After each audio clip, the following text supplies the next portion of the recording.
Hey, what's up, my guys? Welcome back to Practical Training Professionals. Today, what we're going to be getting into is how to apply for your Maryland wear and carry permit as a business owner.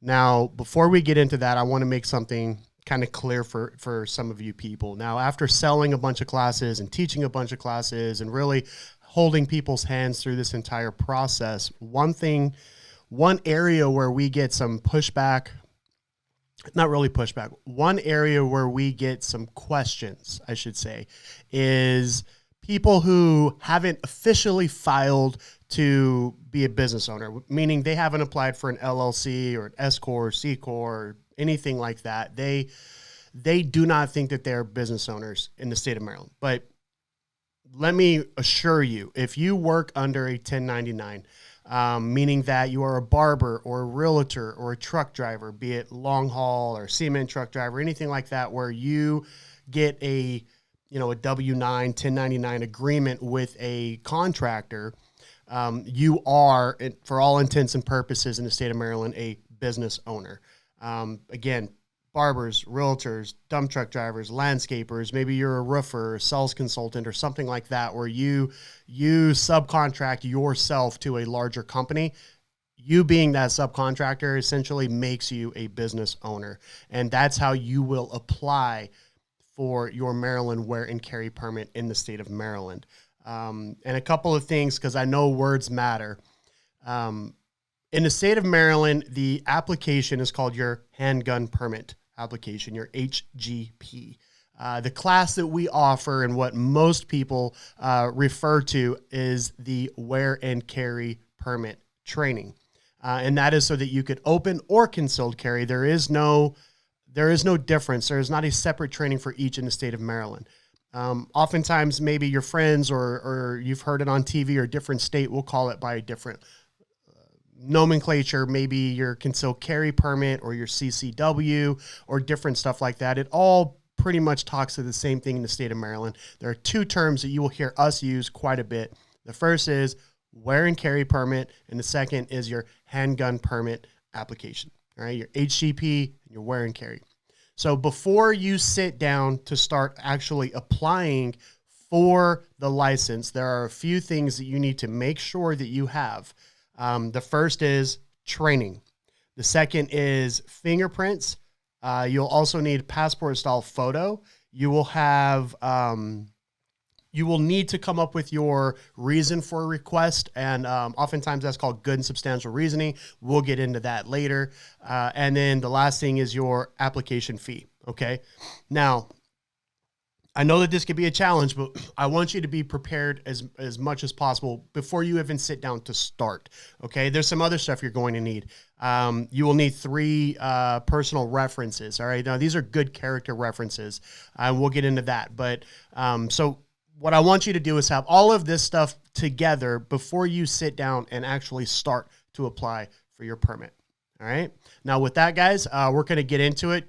Basically, what this is going to look like today is me talking over the screen, and I'll walk you through the entire process with a mix of live application on the internet and also stills, screenshots that I've taken. That way I don't have to disclose a whole lot of my personal information. So guys, with that, thank you guys for tuning in. Before we get into the next part, why don't you go ahead and hit that thumbs up and that subscribe button for us, guys. And yeah, let's get right into it. Bam. All right, guys, like I said, today we will be walking through the application of applying in the state of Maryland for a wear and carry permit, or as listed on the Maryland State Police portal, this is an HGP. Again, we will be doing this as or under the business owner category. Now, again, I know all of you guys have heard that rumor saying that, oh, it's impossible to get a concealed carry permit, Maryland wear and carry permit, and handgun permit in the state of Maryland. Let me tell you, that's just not true. Today, we're going to walk you through where we have found success. Okay, so let's get into it.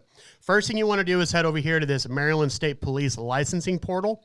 Okay, if you do not have an account yet, you're going to need to click here to register. Again, that's pretty common sense. Once you've done that, you're going to come back over here to the account login page. All right, and then go ahead and hit login. Now, when you go to log in, there's going to be a few different things that pop up here. we're not really focused on the 77R or the HQL or the machine gun registration. We're going to work on the HGP. And since I've already been tweaking on this and getting ready for this video, I have a resume HGP that pops up here. Once you start, if you need to return to the application process, it will also be resume HGP.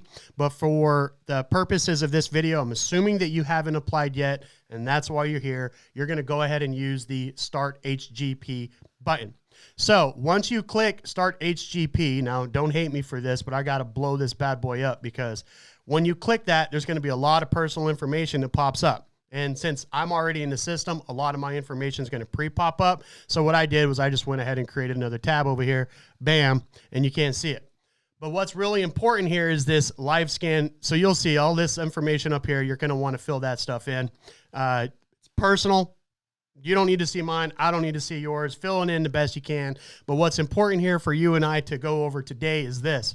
When you come to our classes, normally on day one, we contract a third party to come out and give you guys a live scan fingerprints. It's really important that you understand that live scan fingerprints can only be used once, okay? And for this application, you will need a set of live scan fingerprints, and you will input your PCN number here. It is not a 4-digit number. That's just what I've put in here to let the system know that I have indeed inputted some value in here where this red asterisk is. The next, for me, it's going to ask, are you a Maryland qualified handgun instructor? For you, you're going to answer the same thing. The answer is no, unless you are, and then you would click yes. And then again, it's going to ask you if you're a United States citizen. For me, yeah, but if you're not, let's go ahead and just check the appropriate box. All right, let's go ahead and click next out of this. And then I can walk you down to a normal screen size so you guys can see what we're looking at here. So again, the purpose of this video is to apply and instruct and advise and walk you through the process of applying as a business owner in the state of Maryland. So there's really 2 tabs here that you're going to do as an owner or employee of a business. What we're going to end up doing is business activities. But should you be a teller or somebody who transports money or does something like that, or works for a company and they could request for you to get your permit on behalf of them to perform what they classify as business activities. All right. We're not going to be going over that today. What we're going to be going over is the business activities. It's going to hit you with some of these things right here up front, at least the required documentation, okay? It's going to ask you for some of this stuff, and we'll get to that here in a minute, all right? But again, as I mentioned, make sure that you're prepared before you sit down to fill out the application, or else you're going to end up procrastinating and come back, and it's going to be a challenge. So owner or employee of a business is how we are applying today. Scroll down to the bottom. All right. There is a fee. Okay. For original, it's going to be $75, but you may be exempt from that. But I have to ask you, well, most of the time, probably about 95% of the time, you're not going to be exempt. It's probably closer to 99%. And the easiest way I could explain this is if you have to ask if you're exempt, you're probably not exempt. So I'm going to scroll down a little bit more here and kind of show you some of this stuff here. So if there's a few different options here, all right, I'm walking you through how to do it originally. All right. Now down here on the bottom, it'll tell you if you currently have a permit or not. I do, and it's going to list my handgun permit number there. And I kind of like to keep that secret, so I'm going to blur that out. But what you'll do is you'll scroll down here and then you'll just hit next. All right. So coming up next here is about 15 questions that you're going to need to answer as honestly and truthfully as possible. And according to like everything I learned growing up, there's only one truth. Okay. So you want to answer with the truth, not your version of the truth. Okay, guys? So again, there's 14 yes or no questions followed by a 15th question that is, it's going to require some statement of justification, and we'll get into that. But in my case, all of the answers are no on the first page, and you can go ahead and pause and read if you need to, or while you're using this, walking through your application, you'll be able to see what the questions are. Next page here, again, this is all yes or no. It's mainly asking if you've ever been, really these questions are to determine your mental capability, or if you are a danger. So are you a drug addict? Are you an alcoholic? Have you ever been committed to an institution for a mental disorder? Different stuff like that. Are you on probation? Have you ever been, had a restraining order, ex parte, or anything like that against you? That's what these kinds of questions are, guys. So for me, all the answers are no until we get to the last page here. This is where, you might be able to answer yes, right? There's nothing really bad here on this page. You ever been a cop? You ever been a police officer? Yes or no? I have not. Has my permit, license, certification, or registration, or any other state or jurisdiction ever been denied, suspended, revoked, or terminated? The answer is no. This question, especially in Maryland, there's a lot of yeses right here, which is a simple question. Did you serve in the military? Yes or no? If you did, you got to attach your DD-214. All right. For the purposes of this video, I'm going to go ahead and select no. Although I am a veteran, when I applied, I did submit my DD-214. It's not a problem, guys. Now, are you an armored car guard? I am not. If you are, you'll select yes. I am not. Now, let me kick over here to the big screen because I want you guys to be able to see my face when I tell you this. All right, guys, on question 15, it's asking you a reason for a handgun permit, be specific. That doesn't mean put 15 sentences down. It doesn't mean write a paragraph or two or a short article. It doesn't mean that. It means, what is your reason for applying or requesting a handgun permit? Be specific. Now, what I'm going to do is copy and paste some language in here. You could also head over to the blog and copy and paste it from there if you want to. But this is what we recommend just about everybody to put as a starting point. Why a starting point? It's because the investigator is going to call you. You will have an opportunity to spew your guts to the investigator over the phone at some point. Be specific here. Put what you need to put here, and then add to it if you must when the investigator calls. Okay? You don't want to give them too much up front because honestly, they're going to ask you to repeat yourself in the future when they call you. So be specific here, get something on the paper, and then when they call you, you can really build your case out. Okay? Back to the screen. All right, so reason for a handgun permit, be specific. Now, I have this thing posted in a few different places, so I'm going to go ahead and copy and paste it here and post it up here on the screen for you guys. This is what we generally put. I own a business which comes with inherent threats. These threats exist 24/7. I require my permit to be unrestricted, which is in accordance with not only the 24/7 threats, but also the policy of the Maryland State Police Licensing Division. That's all you need to put. All right. You're not lying. You're not keeping anything from them. You are clearly explaining that these threats, as a business owner, these things exist 24/7. They do. The threats exist, guys, 24/7. And that's why you're requesting your permit to be unrestricted. In fact, you require it to be unrestricted. So that's where we tell people to start. Now, again, you could always add to this when the investigator calls, but that's where we tell you to start. You could also put something like this. So in my case, I don't carry a lot of money.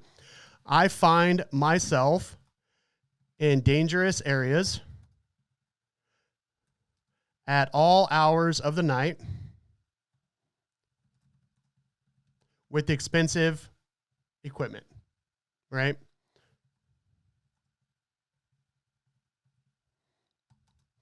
If you want to add something more like that, feel free to do it. But again, you don't need to. You can just remove all that and start right there, and that'll get you in the door. All right. All right. Moving on. Next. All right. Have you been employed within the last 5 years? Most of you have. Now, again, you have to be 21 in the state of Maryland to apply, so maybe you haven't, but maybe most of you have. Okay, so this is what you're going to do. You're going to go ahead and click yes here. All right. Now, when you click yes, it's going to ask you to list all current and past employers for the last 5 years. If you've worked for the same company for more than 5 years, you're only going to have one name here. If you've worked for 10 in the past 5 years, you're going to have 10 here. All right. This is, it does not ask for past 5 employers. It asks for the past 5 years of employment. All right. Words matter here. Make sure you pay attention. All right. So, and again, just to boggle your minds a little bit here, if in the past 20 years, you've only had 5 employers, you're not going to put all 5 of them here. You're going to put the only employers that you've worked for within the past 5 years. Pay attention, read the words here, and only put the employers that you've worked for within the past 5 years. Okay? For me, because I don't want to add all this information here, I'm just going to go ahead and click no. All right. Moving on. So this is the area where you're going to answer questions related to your domestic relationship. Okay. Just so you know, they will contact this person. They're going to call them. All right. So if your baby mama or baby daddy or somebody like that is crazy, let them know, hey, I'm applying for a handgun permit. Somebody's going to call you. Make sure you answer the phone. Something like that. Okay, guys? And hopefully you're not in that kind of relationship where you have to worry about what your baby mama or baby daddy, husband or wife or whoever is going to say about you. But this is where you list your domestic partner. They're going to ask them about your character. They're going to ask them about any domestic abuse, different stuff like that. For me, I'm going to click not applicable because, again, I don't need to sit here and fill out this information for you. You can do that yourself. It's pretty simple. All right, next. All right, references. I told you in the beginning that you're going to need to have at least 3 references. These references are reputable citizens whom you have known for more than 2 years, and they've known you as well, right? They can't be related to you in any way. And we always like to say, it's not wise for you to put your drinking buddies down as references here. Also, don't put down anybody that may have a criminal record. These need to be reputable members of society. They are, according to the state laws, these are the people that will have a voice in whether or not you can protect yourself and your family daily. Okay? Choose wisely. Which one is it? You must choose. But choose wisely. For as the true grail will bring you life, the false grail will take it from you. So this is one area that I can't skip through, so I'm going to go ahead and add, and I'll walk you through this. It's pretty simple. You just click this add reference button right up here at the top. Now, since I've done this a few times already, it's probably going to have my guys filled out. So the first one, as always, is our boy 50 Cent. Right? No problem there. We're going to go ahead and put him in the state of Maryland, and his employer is Tupac.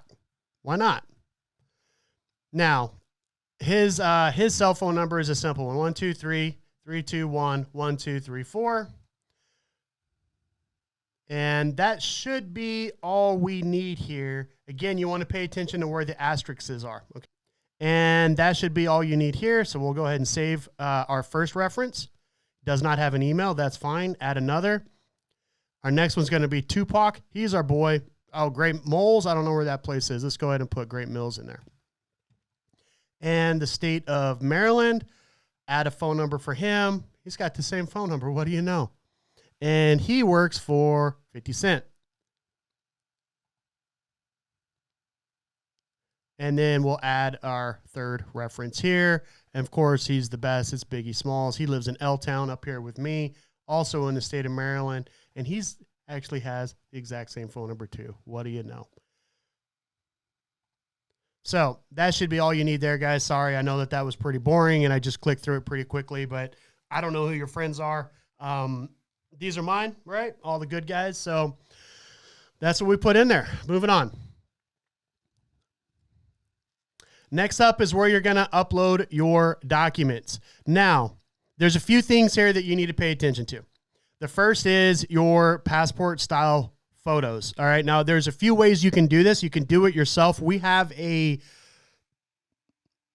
blog on the website that walks you through exactly how to do that. There'll be a link to that down in the description. if you come to our classes, we will do them for you on the day one of training. Generally, we'll do them for you. We'll offer them to you. I think it's $20. There's instructions on how to do it. I'm going to go ahead and attach mine right now, so stay tuned. Approximately 10 hours later. There's my ugly mug. Look at that. All right, what's important here is to make sure that they are 600 by 600. They cannot be any bigger. If you try to import a photo that's larger than 600 by 600, it's going to kick you out. Won't let you work. Next up is you will need to submit your signed and dated 29 TAC 14, your score sheet, different stuff like that. Of course, Aaron or Ryan or somebody will get this sent to you. It'll be coming from admin at PTP Gun shortly after taking the class. You'll want to submit that here. And then you could be exempt from the training requirement. We're not going to go into what those exemptions are, but you will need to come in here to search for a qualified handgun instructor. So you'll want to type in gas, and then Ryan's the only one there. Bam. So you'll get him in there. That's, of course, if you took training from us.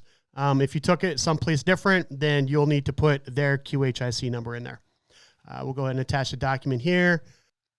There we go. There's my score sheet. And then the last thing is your fingerprints. Now, again, you could only use your fingerprints once. All original and subsequent applications require FBI and CJIS fingerprint submissions.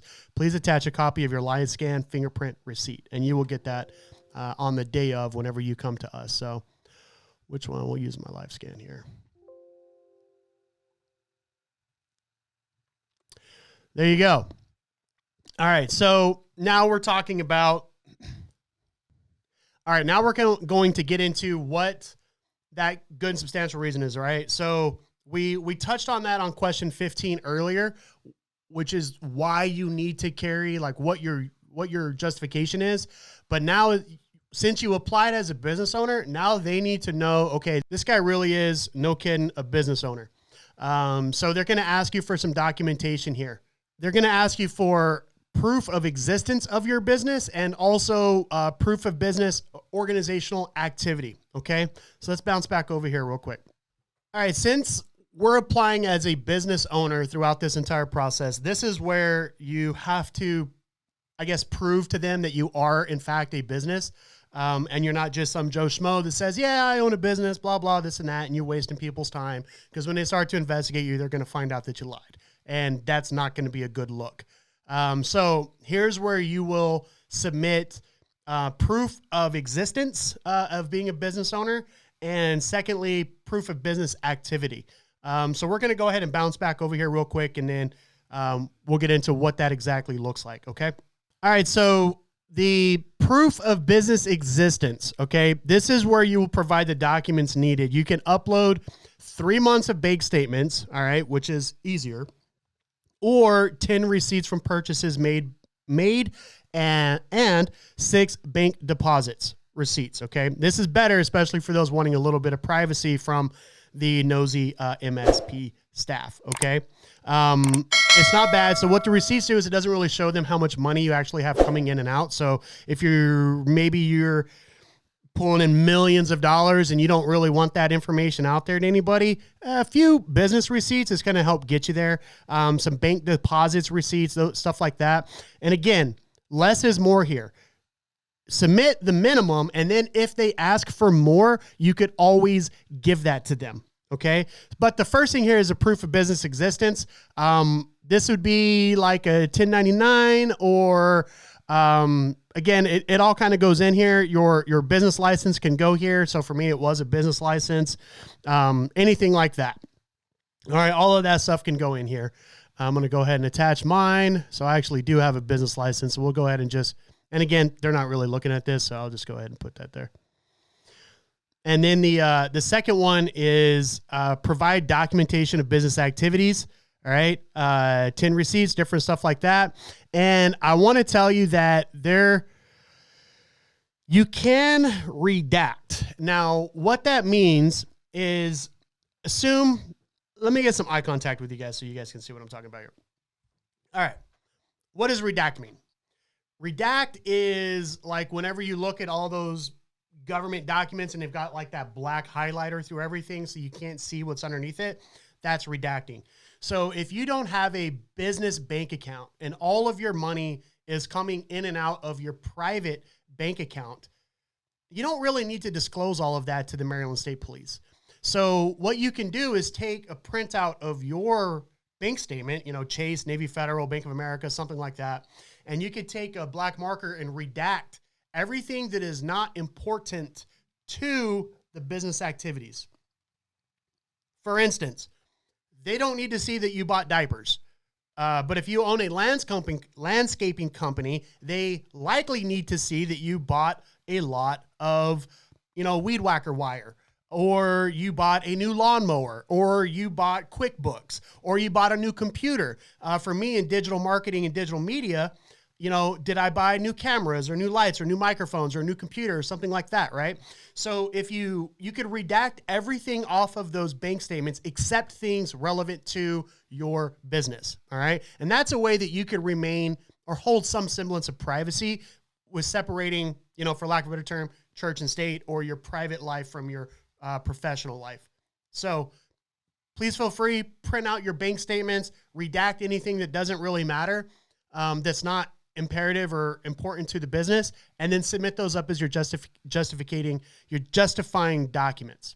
Hey guys, just went back and watched this video right here, and I saw that maybe I wasn't as clear as I should have been in this part about redacting.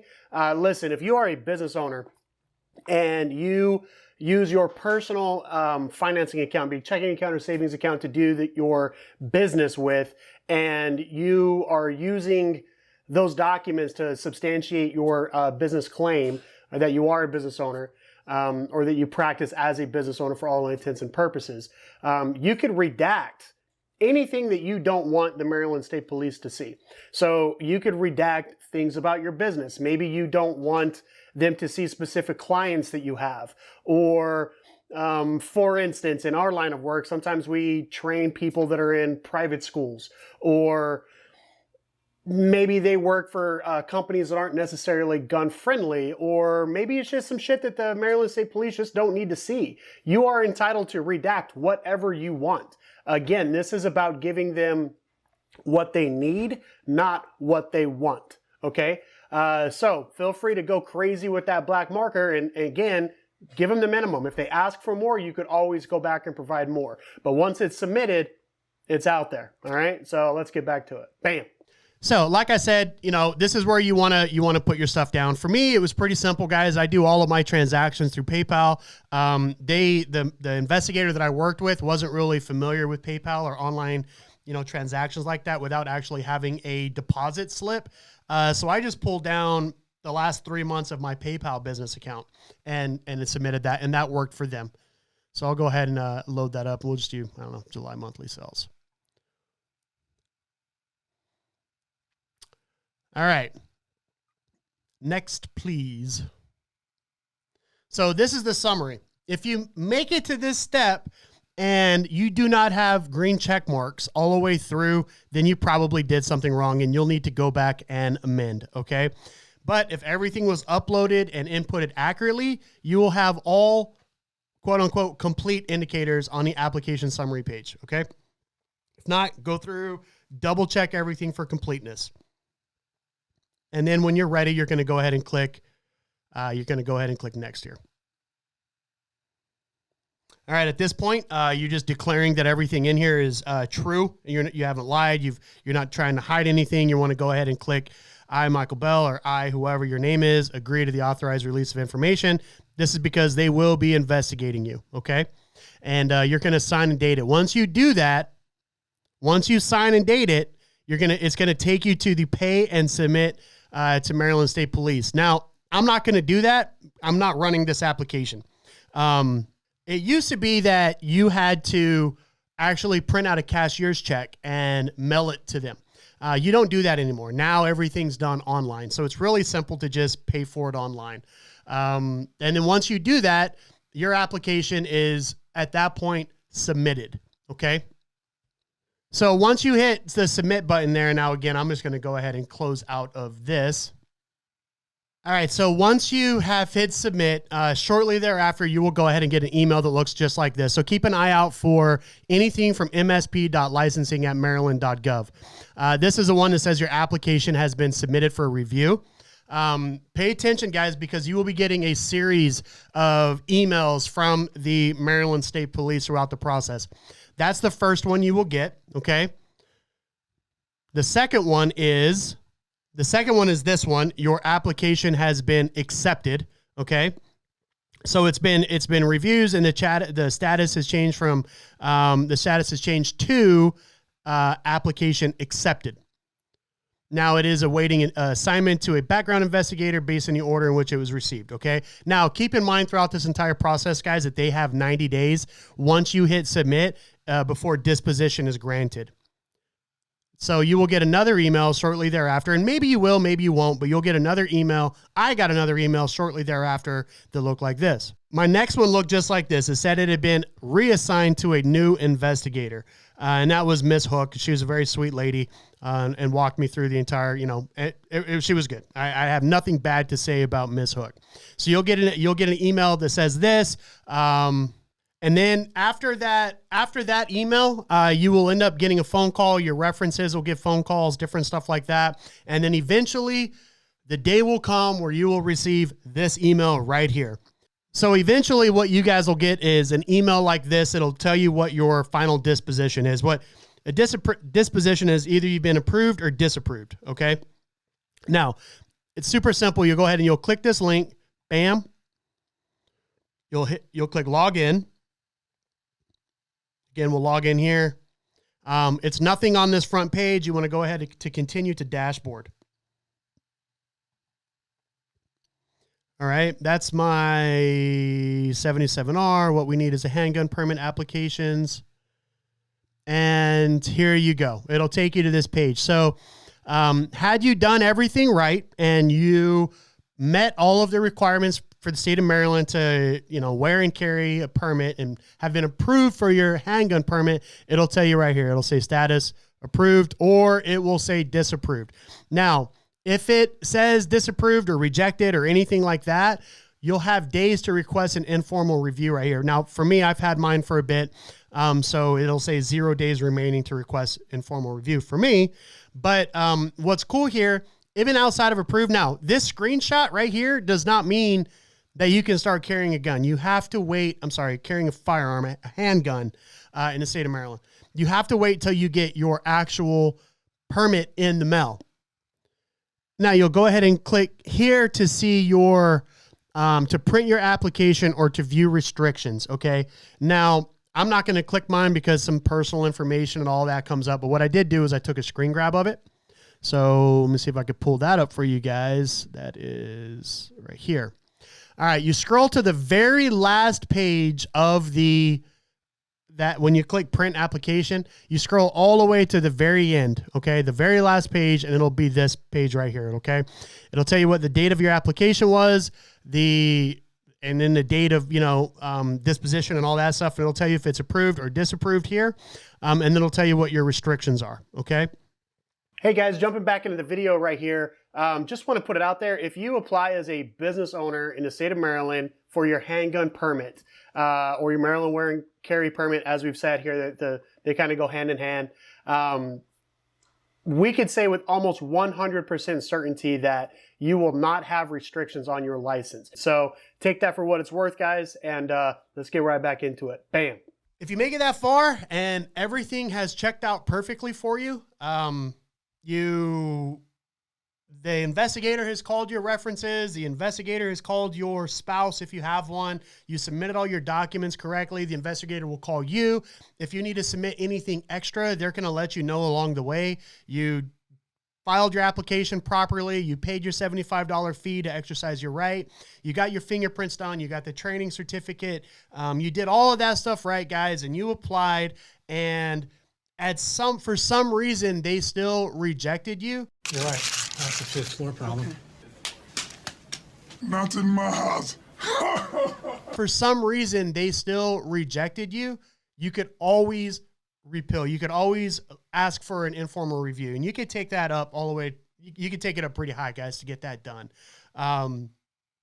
For me, I didn't have to do that. For me, it worked out, and I'm not crazy. I don't own some giant contracting firm. I'm just a guy that likes to film stuff and record stuff on YouTube. That's really it. I've worked for PTP enough to be able to see hundreds of applicants come through, and we've distilled all this information down, and we've taken the lessons learned. And I want to let you know that if this seems like too much of a headache for you, please reach out to us. We do offer application assistance. We do, and not just for the state of Maryland, we do application assistance similar to this for DC or Arizona, Utah, Florida, all kinds of different stuff. We do application assistance for. Even your HQL, it's pretty simple, but we still do application assistance. And the reason is there's a lot that can go wrong here.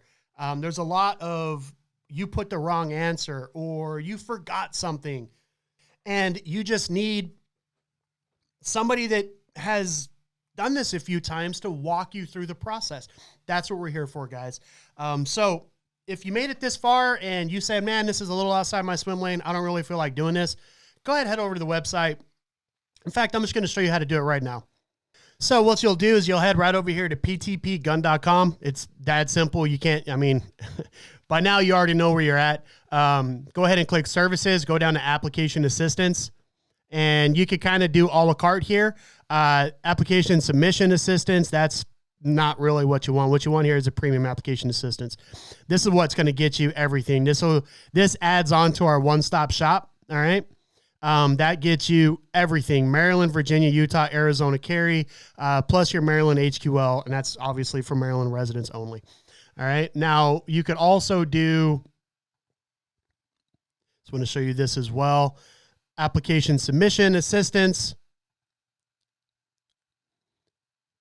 This will show you, you could a la carte it here, okay? So if you just want to do Maryland carry, sorry, this guy here, which is what we just went over, the Maryland carry, it's $400. You could add it right here, okay, guys?